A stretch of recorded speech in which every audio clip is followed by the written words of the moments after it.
సారంగపూర్ మండలానికి చెందిన 14 మంది లబ్ధిదారులకు సీఎం సహాయ నిధి ద్వారా మంజూరైన 4,29,000 రూపాయల విలువగల చెక్కును సారంగపూర్ రైతు వేదికలో బీర్పూర్ మండలానికి చెందిన 12 మందికి మంజూరైన 4,19,000 సీఎం సహాయ నిధి చెక్కును 5 ఆడపడుచులకు కళ్యాణ లక్ష్మి పథకం ద్వారా మంజూరైన 5,00,000 రూపాయల విలువగల చెక్కును ప్రాథమిక వ్యవసాయ సహకార కేంద్రంలో అందజేశారు శాసనసభ్యులు సంజయ్. ఈ సందర్భంగా ఆయన మాట్లాడుతూ ముఖ్యమంత్రి రేవంత్ రెడ్డి నాయకత్వంలో జగిత్యాల నియోజకవర్గం అభివృద్ధి చేస్తానని అన్నారు. రోళ్లవాగు ప్రాజెక్టు పూర్తయిందని, గేట్ల ఏర్పాటు మాత్రమే మిగిలి ఉందని, అటవీ అనుమతుల వల్ల కొంత ఆలస్యం అయిందని అన్నారు. అతి త్వరలోనే దాన్ని పూర్తి చేస్తామని అన్నారు. భారీ వర్షాలకు వరదలకు రోడ్లు వంతెనలు పాక్షికంగా దెబ్బతిన్నాయని, సారంగపూర్ మండలానికి 20 లక్షలు, బీర్పూర్ మండలానికి 11 లక్షల నిధులు మంజూరయ్యాయని, తాత్కాలిక మరమ్మతులు త్వరితగతిన చేపట్టాలని వారు కోరారు.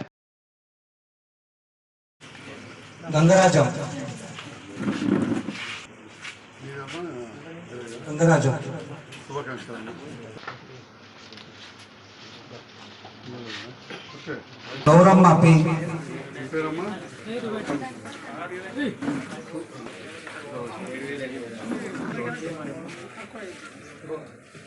గౌరమ్మ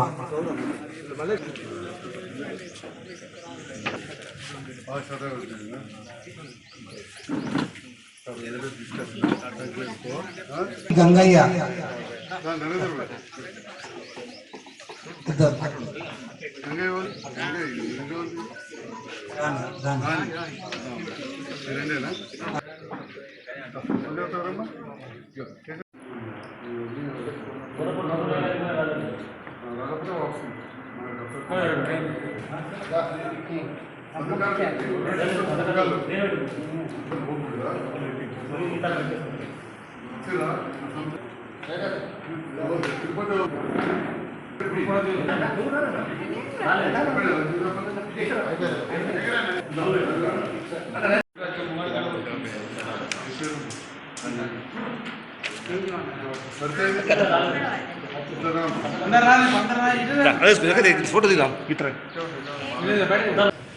మీరు నాకు ఇచ్చిన అవకాశానికి అనుగుణంగా మళ్ళీ గెలవడం, ఏదైతే అంతకుముందు ప్రభుత్వం ఎట్లయితే కళ్యాణ లక్ష్మి ఇచ్చిందో మళ్ళీ ప్రభుత్వం వచ్చాక కూడా అవి ఎవ్వి కూడా ఆపకుండా ఇంట చెట్లు వస్తూ ఉన్నాయి.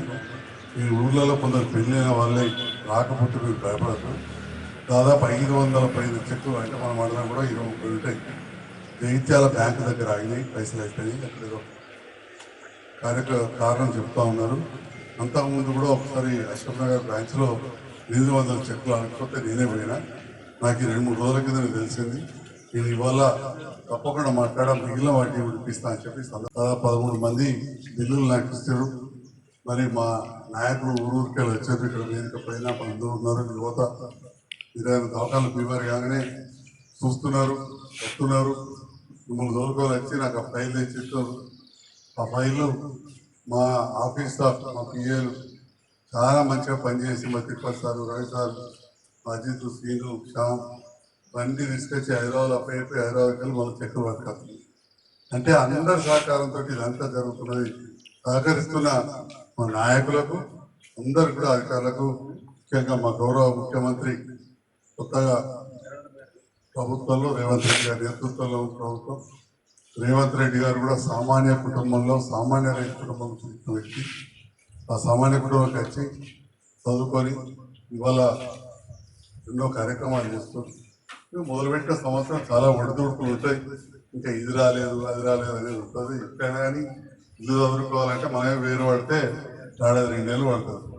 ఇంత పెద్ద రాష్ట్రం ప్రభుత్వం మొదలైనప్పుడు మీరు ఇటున్నరికి పోయేటప్పుడు అప్పుడు మనం అభివృద్ధి చేసి పెంచుకొని పేదలకు మంచి కార్యక్రమం ఉంటుంది.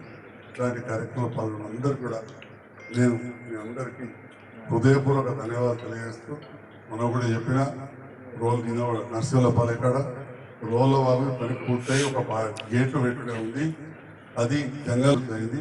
ఇప్పుడు రోజు 40 మంది ఎన్ని చెట్లు ముగుతున్నాయి అనేది చెప్పి లెక్క పెట్టుకున్నారు. భూమికి బదులు వేరే కాడ ఇచ్చేందుకు ఊరు జాగాల్లో చూసాం. కానీ అప్పుడు అదే పని మీద ఉన్నాం. రోడ్ల వాళ్ళు కూడా మంచి వాళ్ళకు కొద్దిగా రోడ్లు పాడే ప్రతి దానికి కూడా నిధులు ఇప్పుడు మండలానికి ఒక 15 నుంచి 20 లక్షలు ఇవ్వాలన్నా. మట్టి రోడ్లకు కూడా చెల్లపల్లి ఓటు ఉన్నాయి. అన్ని ప్రతిపాదనలు అవసరం ఇవాళ వస్తాయి. మన ఇక్కడ సిరిపురం పోయే అది ఇరిగేషన్ వాళ్ళు టెండర్ పిలిచండి 3.5 లక్షలకు ఎవరు కాంట్రాక్టర్ వచ్చినట్టే చేస్తే సంతోషం.